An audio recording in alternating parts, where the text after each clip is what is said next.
নমস্কাৰ মই মোৰ সকলো জ্যোতিষ অনুৰাগীক মোৰ ফালৰ পৰা সম্ভাষণ জনাইছোঁ। মই ইয়াৰ আগৰ ভিডিঅ' এটাত আপোনালোকৰ লগত আলোচনা কৰিছিলোঁ যে চন্দ্ৰ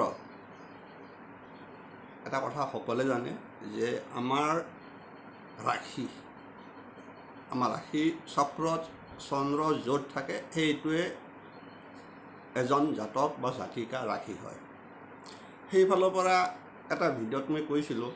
যে চন্দ্ৰ যদি নক্ষত্ৰ ২৭টা নক্ষত্ৰ কোন নক্ষত্ৰত থাকিলে কেনেকুৱা ফল এটা সম্ভাৱনা জ্যোতিষ শাস্ত্ৰই দি থৈছে সেই বিষয়ে কিছু কথা আগবঢ়াইছিলোঁ। হয়তো সেইটো ক্ষেত্ৰত বহুতৰে অলপ খজা লাগে, কাৰণ ২৭টা নক্ষত্ৰৰ বিষয়বস্তু এজন জ্যোতিষীৰ কাৰণেও টান হয় মনত ৰখা। আচল কথা কৈছোঁ মই তাতো আপোনালোকৰ কেনেকৈ আৰু এনেকৈ কৈছোঁ যদিও তৎক্ষণাত বুজাত অকণ অসুবিধা হৈ যায়। সেয়েহে বিষয়বস্তুটোৰ ওপৰত মই আন এটা বিশেষ সেই ধৰণৰে বিষয়বস্তু যিটোৰ ক্ষেত্ৰত আপোনালোকৰ কাৰণে বুজাত কিছু হ'লেও বোধগম্য হ'ব, অৰ্থাৎ সহজ হ'ব। সেইটো কোনটো যে আমি নিজৰ ৰাশিটোৰ ক্ষেত্ৰত খুব সচেতন। প্ৰত্যেক ব্যক্তি যিবিলাক জ্যোতিষ বিশ্বাস কৰে প্ৰত্যেক ব্যক্তিয়ে নিজৰ ৰাশিৰ ওপৰত এটা বিশেষ আস্থা ৰাখে আৰু বিশ্বাস যে মোৰ অমুক ৰাশি। লগ্ন বিচাৰটো বিশেষকৈ গোটেইখিনি কৰা হয়, সেইটো বেলেগ, সেইটো জন্মকালীন সময়ৰ বস্তু। কিন্তু যেতিয়া আমি জন্মকালীন বিচাৰ কৰোঁ তেতিয়া ৰাশিৰ কথাও আহি যায়। আপোনাৰ ৰাশি বিচাৰটো এজন জাতকৰ স্বভাৱ চৰিত্ৰ পাব লগা বহুত বিষয়বস্তু কিন্তু ৰাশিৰ পৰাই হয়। কিয় হয়? যে আমি যেতিয়া কওঁ যে আপোনাৰ অমুক দশা চলি আছে, অমুক অন্তৰ্দশা চলি আছে, সেই বিষয়বস্তুটো কিন্তু এই ৰাশিত থকা চন্দ্ৰৰ ওপৰতে ভিত্তি কৰি হ'ব। কাৰণ চন্দ্ৰ যিটো নক্ষত্ৰত থাকিব তাৰ ওপৰত ভিত্তি কৰিয়ে আপোনাৰ বিচাৰখন দশাকালটো আৰম্ভ হয় আৰু সেইমতে ফল ভোগ কৰে। সেইদৰে আপুনি ভাল ফল ভোগ কৰিব। আপুনি সেই দশাকালত হয়তো আপোনাৰ বেয়া হ'লে অশুভ ফল ভোগ কৰিব। কিন্তু জ্যোতিষশাস্ত্ৰ এনেকুৱা বিষয়বস্তু বা কিছুমান সন্নিৱিষ্ট কৰি থোৱা আছে যিটো হয়তো বহুতে নাজানে। আচল কথা কৈছোঁ। আজি মই আপোনালোকক এনে এটা বিষয়বস্তুৰ ওপৰত লৈ যাম যিটোৰ পৰা আপোনালোকে বহুত ক্ষেত্ৰত গম পাই যাব যে বিচাৰ নকৰাকৈও আপুনি অনুমান কৰিব পাৰিব কিছুমান ক্ষেত্ৰত। আৰু এইটো বিশেষকৈ তাৰ কিছু ফল ভোগ যিটো আহিব সেইটো দশা অন্তৰ্দশাৰ লগত আহি যাব। কাৰণ ৰাশি চক্ৰত বিভিন্ন স্থানত থকা বিভিন্ন গ্ৰহৰ ওপৰত ভিত্তি কৰি আৰু সেই গ্ৰহ নক্ষত্ৰৰ ওপৰত থকা ভিত্তি কৰিয়ে আমাৰ ফলবিলাক মেক্সিমাম ঘটি যায়। সাধাৰণতে নক্ষত্ৰ বিচাৰটো খুব কম কৰা যায়, আমি ডাইৰেক্ট গ্ৰহৰ ওপৰতে কৰি পেলাওঁ। আচলতে যদি প্ৰকৃত বিচাৰ কৰিব লগা হয় তেনেহ'লে আপুনি বা মই আমি বিশেষকৈ নক্ষত্ৰৰ ওপৰত গুৰুত্ব দিব লগা হয়। কাৰণ নক্ষত্ৰৰ বিচাৰটো খুব এটা ইম্পৰ্টেণ্ট বিচাৰ, কিন্তু জটিল বিচাৰ, ইমান সোমাব কোনো নাযায়। মই কৈছোঁ যদিও মই কেতিয়াবাহে ময়ো নাযাওঁ আৰু মই শুনি যায় ইমান কোনে বিচাৰি কৰি থাকিব খোলা খুলি কৈছোঁ। তথাপিতো মই বিষয়বস্তু ক'ব বিচাৰিছোঁ। আজি মই এনে এটা বিষয়বস্তু লৈ যাম যিটো আগৰ যিটোৰ ওপৰত ভিত্তি কৰি আছিল যে চন্দ্ৰ কোন গ্ৰহৰ নক্ষত্ৰত থাকিলে কি ফল। আজি মই কৈ যাম, এতিয়া মই এনেকুৱাকৈ এটা বিষয়বস্তু আলোচনা কৰিম যিটো হ'ল যে ৰাশি ৱাইজ তাৰমানে ৰাশিৰ লগত ভিত্তি কৰি আপোনাৰ চন্দ্ৰ যিটো নক্ষত্ৰত থাকে তাৰ ফল সম্ভাৱ্য ফল স্বভাৱ, আপোনাৰ স্বভাৱ, তাৰ লগত আপোনাৰ ৰিষ্ট, বহুতে কয় যে ৰিষ্ট খুব ইম্পৰ্টেণ্ট বস্তু, ৰিষ্ট ফল, সম্ভাৱ্য ৰিষ্ট ফল তাকো কয়। কাৰণ ৰিষ্ট যে আপোনাৰ গোটেই ঘটিব সেইটো নহয়, কিন্তু সম্ভাৱ্য যিটো ৰিষ্ট ফল কৈ থৈ দিছে কেতিয়াবা ঘটিব। যদি সেই সময়ত যদি আপোনাৰ কিবা এটা গ্ৰহৰ অশুভ যোগ চলি থাকে তেতিয়া ঘটিবই। আৰু যদি আৰু মই কোনোবাৰ কাৰণে কাটা যাবও পাৰে, সেইটো নকওঁ। তথাপি সম্ভাৱ্য যিটো দি থৈ দিছে ৰিষ্টফল, কাৰণ ৰিষ্টফলটো জনা দৰকাৰ। এতিয়া আপুনি কেনেকৈ ৰাশিৰ ওপৰত ভিত্তি কৰি দি থৈ দিছে বা এই ৰাশিত থকা নক্ষত্ৰৰ ওপৰত দিছে চাওক আপোনালোকক মই আগে কৈছোঁ যে এটা ৰাশি হ'ব লগা হ'লে যে 9টা চৰণ বা পাদ লাগে আৰু এটা নক্ষত্ৰৰ 4টা চৰণ থাকে বা পাদ থাকে এটা নক্ষত্ৰত টোটেল 9টা চৰণ বা পাদ সমষ্টি ঠিক সেইদৰে 27টা নক্ষত্ৰ মেঘ ৰাশিৰ পৰা আৰম্ভ হয় মীন ৰাশিত শেষ হৈছে আজি মই আৰম্ভ কৰিম ফাৰ্ষ্ট আপোনালোকক এৰি দিম আপোনালোকৰ ওচৰলৈ আপোনালোকে নিজে অলপ চাই ল'ব যে গম পাব প্ৰথম ৰাশি চক্ৰৰ প্ৰথম ৰাশি মেঘ ৰাশি মেঘ ৰাশি প্ৰথম নক্ষত্ৰ কোনটো হয় আপোনালোকে সেইটো হ'ল অশ্বিনী নক্ষত্ৰ ঠিক সেইদৰে আপোনালোকৰ যেনে 27টা নক্ষত্ৰৰ কথা যে অশ্বিনী আছে আপোনাৰ ভৰণী আছে কৃত্তিকা মৃগশিৰা আদ্ৰা আপোনালোকে এই কেনেকৈ নক্ষত্ৰ চব আছে চলি যাতে হাতাই যাই পেলাই ক'ত শেষ হৈছে আপোনালোকে গম পাব ৰেৱতী নক্ষত্ৰ শেষ হৈছে আপোনালোকক ক'লোঁ লাষ্ট নক্ষত্ৰ 27 নম্বৰটো ৰেৱতী গতিকে আপোনালোকে এই নক্ষত্ৰৰ ওপৰত বহুত ডিপেণ্ড কৰে বিশেষকৈ বেছি দীঘলীয়া নকৰোঁ আপোনালোকৰ হয়তো বহুতো এই বিৰক্তি পাব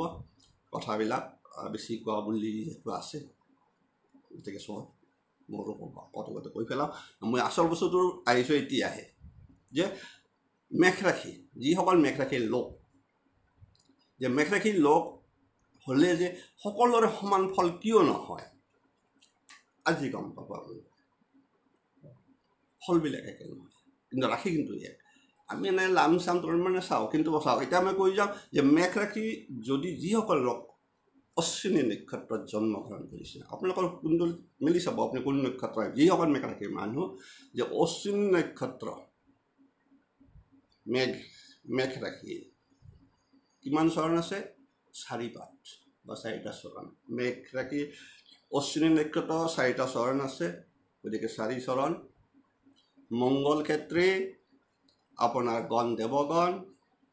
আপোনাৰ স্বভাৱ চৰিত্ৰ দেৱবৈজ্য আপুনি বিচক্ষণ হ'ব কৰ্মশীল স্নেহৱন্ত জীৱৰ প্ৰতি দয়া সত্যবাদী শৃংগাৰ প্ৰিয় বহু কুটুম্ব প্ৰিয় দীৰ্ঘদন্ত শাস্ত্ৰবাদী দৈবজ্ঞ জ্যোতিষী দৈবজ্ঞ বহু মান বিশিষ্ট অলংকাৰ প্ৰিয় হ'ব এইখিনি যিসকল জাতকৰ অশ্বিনী নক্ষত্ৰত জন্ম লাভ কৰিছে আপোনালোকৰ কাৰণে এইখিনি ছেপাৰেট আছে যে এটা ৰাশি গোটেই মেঘ ৰাশি বুলি আমি কৈ পেলাওঁ কিন্তু আচল ফল কিন্তু এইটোৱে হ'ব পাব আপুনি যদি আপুনি অশ্বিনী নক্ষত্ৰত জন্ম লৈছে সেইমতে আপোনাৰ ৰিষ্টফলটো দি থোৱা আছে আৰু ৰিষ্টফলবিলাক আমি কওঁ যে আমাৰ পূৰ্বজন্মৰ কৰ্মফল কিছু তাৰ ওপৰত এটা কথাও আছে যে আমাৰ এই জন্মৰ কিছুমান কৰ্মৰ ওপৰতো আমাৰ ভাগ্য নিৰ্ধাৰিত হয় ফল নিৰ্ধাৰিত হয় তথাপিতো আমাৰ যিহেতু জ্যোতিষশাস্ত্ৰ পূৰ্বজন্মৰ কৰ্মফলৰ ওপৰতে কিছুমান আমি ফল ভোগ কৰোঁ সেইফালৰ পৰা এতিয়া আহিল ৰিষ্টফল খুব ইণ্টাৰেষ্টিং বিষয়বস্তুটো আপোনাক কৈ দিছোঁ প্ৰথম বছৰত আপোনাৰ ৰিষ্ট থাকিব চন্দ্ৰৰ ফল চন্দ্ৰৰ ৰিষ্ট মানে আপোনাৰ গমেই পাব লাগিব পানী লগা কিবা কাৰণে এইকেইটা চন্দ্ৰৰ লগত ৰিলেটেড আমি কওঁ যে ৰিষ্ট পানীত ডুব যোৱা এই অশ্বিনী নক্ষত্ৰত জন্ম লাভ কৰা জাতকসকলৰ কি থাকে যে 4 বছৰত জলমগ্ন ভয় থাকে 8 বছৰত জ্বৰ ভয় মই কিছুমান দিন মাহ ক'ব জনাই চাম কম যে 8 বছৰত থাকিব জ্বৰ ভয় তাৰমানে জ্বৰ কাহ আদি 14 বছৰ 4 মাহত অগ্নি হয় আমি যি কয় যে গণবিলাকে যে আপোনাৰ মানে অগ্নি ভয় আছে এই বস্তুটো আছে 11 বছৰ 4 মাহত অগ্নি ভয় 15 বছৰ 2 মাহ 27 দিনত বিবাহ কষ্ট আজিকালি আগতে হৈছিল বিবাহ আগতে প্ৰায় কম বয়সত দিছিল এইবিলাকতো আগৰ শাস্ত্ৰবিলাক এইটো সেইটো আপোনালোকৰ নিজৰ কথা হয়তো কোনোবাই প্ৰেম এতিয়া বিবাহ কষ্ট যায় প্ৰেম কষ্ট হ'ব পাৰে গতিকে এইটো আগৰ আছিল গতিকে শাস্ত্ৰবিলাক খুব প্ৰয়োজন গতিকে 15 বছৰ 2 মাহ 27 দিনত বিবাহ কষ্ট 18 বছৰ 7 মাহ 15 দিনত ৰাহু দোষ কষ্ট গ্ৰহ কষ্ট ৰাহুৰ দশা কষ্ট 28 বছৰ 7 মাহত জ্বৰ ৰোগ জ্বৰত ভুগিব হয়তো কাণ জ্বৰ টাইফয়েড চাইফয়েড এনেকুৱা হৈ যোৱা আছে কি দিছে 28 বছৰ 7 মাহত জ্বৰ ভোগ কষ্ট 35 বছৰ 9 মাহত বাত ৰোগ কষ্ট বাত ৰোগ কোনে আপুনি গমে পালে এই যে বিষ এই বাত ৰোগ কষ্ট 49 বছৰ 2 মাহত উদৰ ৰোগ পেটৰ অসুখ সিহঁত 49 বছৰত আহি যাব আয়ুস এদিন কৈছিল আয়ুস এতিয়া মই আপোনালোকক কিছু কথা কওঁ যিখিনি মানে শাস্ত্ৰত উল্লেখ কৰা আছে সেনেকুৱা সব শাস্ত্ৰত নাই কিছুমান মানে এইগিলা বহুত কথা কওঁ যে আয়ুসটো বিশেষকৈ মেঘ ৰাশি অশ্বিনী নক্ষত্ৰৰ লোকসকলৰ আয়ু 80 বছৰ 1 মাহ 3 দিন এইখিনি হয় লামচাম আয়ুস মৃত্যুযোগ কেতিয়া আছে সেই কাতি মাহত মৃত্যু এতিয়া আপোনালোকে কম চাই ল'ব আপোনালোকে নেক্সট আহিল মেঘ ৰাশি মইতো কৈছোঁ যে 9টা চৰণ 9টা পাত গতিকে আগৰ 4টা গ'ল যে নেক্সটটো আহিল মেঘ ৰাশি ভৰণী নক্ষত্ৰ যিসকল জন্ম ইয়াৰ 4টা চৰণ এই 4টা চৰণে কিন্তু আপোনাৰ মেঘ ৰাশিত থাকে ভৰণী নক্ষত্ৰৰ গতিকে কোৱা আছে যে ভৰণী নক্ষত্ৰ কি হ'ল মংগল ক্ষেত্ৰী নৰগণ এই যি কথা আপুনি নিজে গম পাই যাব এতিয়া আপোনাৰ মংগল ক্ষেত্ৰী নৰগণ চৰিত্ৰবিলাক ৰাজপূজ্য কথনীয় গম্ভীৰ বুদ্ধি কৰ্মশীল সত্যবাদী অন্দৰগী পৰোপকাৰী দয়াবন্ত কৃষিবিদ্যা বিশাৰদ চকু ৰক্তবৰ্ণ এইসকল জাতকৰ চকু ৰক্তবৰ্ণ হ'ব ধৰ্মজ্ঞ শ্যামবৰ্ণ বৰণ কলা হ'ব শ্যামবৰ্ণ বহু কুটুম্বপ্ৰিয় ধনৱান লোভী কুলনায়ক বংশৰ আটাইতকৈ শ্ৰেষ্ঠ এইবিলাক গতিকে কুলনায়ক মনুষ্যপ্ৰিয় শ্ৰদ্ধাৱন্ত চব আপোনালোকে এইখিনি বিষয়বস্তু যে যিসকল মেঘ ৰাশি ভৰণী নক্ষত্ৰত জন্ম লৈছে এইখিনি এনেকুৱা ফল শুভ অত্যন্ত শুভ ফলখিনি দি থোৱা আছে তাৰ লগত বেমাৰখিনিতো কৈয়ে দিছোঁ ৰোগটো দিছে অন্তৰোগী হৈছে তাৰ লগত আপোনাৰ থাকিল ৰিষ্টটো কৈ দিছোঁ আপোনালোকৰ ৰিষ্ট কেনে থাকে 4 বছৰ 2 মাহত উদৰ ৰোগ কম বয়সতে হৈ যায় গতিকে কি দিছে ৰিষ্ট দিছে যে 4 বছৰ 2 মাহত উদৰ ৰোগ 8 বছৰ 4 মাহত বসন্ত আদি ৰোগ এইটো দিনটো দিয়া নাই মই দি থোৱা আছে মই দিনটো যেনেকৈ দীঘল হৈ যায় 8 বছৰ 4 মাহত আপোনাৰ বিশেষকৈ 8 বছৰ সময়ত কৈছোঁ সেই বছৰ 8 বছৰ 4 মাহ মানে যেতিয়া 9 বছৰ সময় থাকে চলি থাকিব যে 8 বছৰ 4 মাহত বসন্ত আদি চৰ্মৰোগ 12 বছৰ 5 মাহত জ্বৰ আদি এই জ্বৰ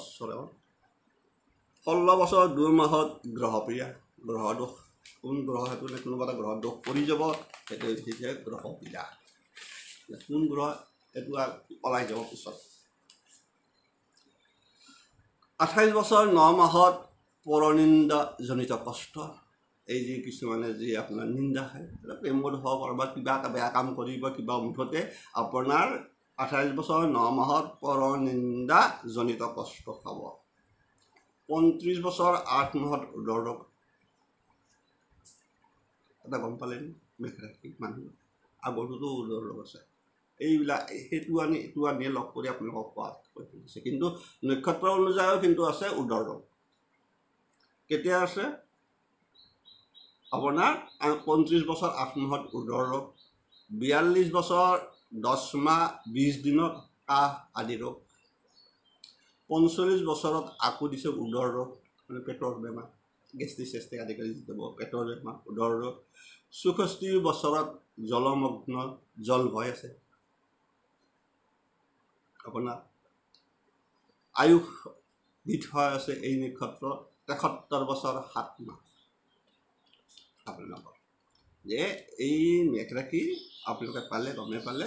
এই নক্ষত্ৰ ভৰণী নক্ষত্ৰত যিসকলৰ জন্ম হৈছে সেইসকলৰ আয়ুস দিয়া আছে আপোনাৰ 73 বছৰ 7 মাহ মাহটো দি দিছে কাতি মাহ বাকীখিনি নকওঁ দিনৰ ভাগত মৃত্যু কাৰণে পূৰ্ণ আয়ুস এইখিনিয়ে বিশেষকৈ যিসকল ভৰণী নক্ষত্ৰৰ জাতক মেঘ নেক্সট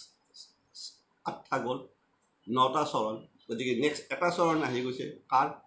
কৃত্তিকা নক্ষত্ৰ যে মেঘ ৰাশি কৃত্তিকা নক্ষত্ৰ এক পাঠ এটা চৰণ আছে গণ ৰাক্ষক গণ ষষ্ঠ বুদ্ধি তাৰমানে বুদ্ধি সিমান সবল নহয় কৰ্মহীন অসৌষ্পন্ত মানে নীতি নিয়ম কিছু নামানে যিহেতু ৰাক্ষক গণ গতিকে তৰে মাজেদি আৰু দিছে এটা দিছে সত্যবাদী মলিন দেহ ঊৰ্ধ কেশ চুলি ওপৰমানে চোৱা ঊৰ্ধ কেশ দন্ত সামান্য লোম দেহ লোমত দেহাত লোম থাকিব গতিকে লোম দেহ বস্ত্ৰপ্ৰিয় কিছুমান কাপোৰ পিন্ধি ভাল পায় চখী গতিকে বস্ত্ৰপ্ৰিয়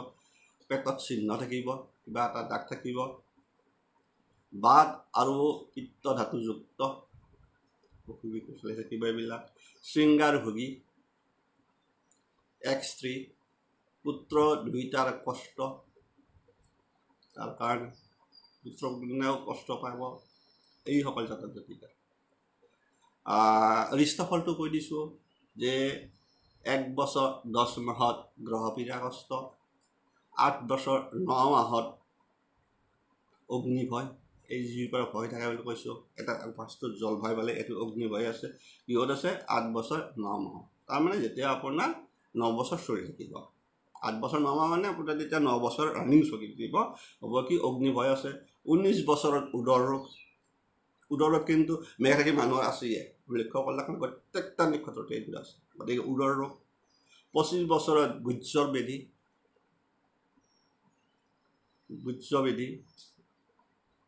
31 বছৰ 5 বছৰত প্ৰকৃতি ৰোগ মানে কি ৰোগ বিভিন্ন প্ৰকাৰ কিবা কালি ৰোগ হ'ব পাৰে 41 বছৰ 2 মাহত আঘাত হৈ আছে যে 41 বছৰ 2 মাহত অৰ্থাৎ যেতিয়া আপোনাৰ 42 বছৰত কিন্তু সময়তে আপোনাৰ কিন্তু আছে আঘাত তাৰমানে যিকোনো আঘাত খাব পাৰে এক্সিডেণ্টৰ যিটো হয় আমাৰ কওঁ যিহেতু আঘাত যে 41 বছৰ 2 মাহত আঘাত 45 বছৰত পীড়া গ্ৰহপীড়া আয়ুস আছে 71 বছৰ 9 মাহ এইটো 71 বছৰ 9 মাহ কাতি মাহত দিনত মৃত্যু গতিকে মনত ৰাখিব যে এটা কথা আহি গ'ল লক্ষ্য কৰিছে আপোনালোকে যে মেঘ ৰাশিৰ জাতকৰ মৃত্যু সময় কিন্তু আপোনাৰ লক্ষ্য কৰিব এটাই আহিছে প্ৰত্যেকটাৰে কাতি মাহ আপোনালোকে যিসকল মেঘ ৰাশিৰ মানুহ সেইসকলৰ মৃত্যুত মাহটো হ'ল কাতি মাহ এটা নহয় যদি গোটেইকেইটা এটা নক্ষত্ৰ লগ লাগি 9টা চৰণত আপোনালোকৰ লামচাম মেঘ ৰাশিৰ কি আহিলে মৃত্যু যোগটো কাতি মাহত কৰিছে আয়ুসটো ইফালে পালন অলপ এটা 71 আহি গ'ল এটা আপোনাৰ কি 70 আহি ঠিক এনেকুৱা আৰু এটা কিমান আহিব প্ৰথমটো অকণমান বাঢ়িল এইটো 80 বছৰ প্ৰথমটো যদি আপোনালোকৰ যি বিশেষকৈ অশ্বিনী নক্ষত্ৰৰ সেইসকলৰ কিন্তু 80 বছৰ মেঘ ৰাশিৰে ভাগ 3টা হ'ল মৃত্যু ভাগ আৰু কিন্তু মাহ কিন্তু এটা দিছে প্ৰত্যেকটা আপোনাৰ কাতি মাহ এৰিছ আপোনালোকে বাকী হৰণ কৰিব এইবিলাক মই মোৰ তথ্য নহয় পুৰণা বহুত বছৰ আগত কি গ্ৰন্থ এখন আছিল তাতে মই কৈছিলোঁ যে বহুতে কৈছে আৰু দিবচোন আজি দি দিলোঁ চাই ল'ব একো নাই চাব লাগে জানিব লাগে কিছু ক্ষেত্ৰতো গম পালে এতিয়া যে আপোনাৰ যেতিয়া এইটো ক'লোঁ যে এই যে মাজৰ যিখিনি আছে কিছুমান মানে কাটা কুটা হ'ব কাৰণ কোনোবা ধৰক কোনোবা দফা ভাল আহি গ'লে কিন্তু যেতিয়া সময়ত বেয়া সময় হ'ব বেয়া হয় সেই সময়ত এনেকুৱা ফল ঘটিব কেতিয়াবা পানীত পৰা হৈ আছে কেতিয়াবা আঘাত পৰা হৈ আছে কেতিয়াবা জ্বৰ কেতিয়াবা পেটৰ ৰোগ বিশেষকৈ গম পোৱা গ'ল যে মেঘ ৰাশি মানুহসকলৰ মেক্সিমাম পেটৰ বেমাৰ মানে আছে আৰু এৰিছোঁ সকলোৰে মংগল হওক সকলোৱে ভালে থাকক আজিলৈ ইমানে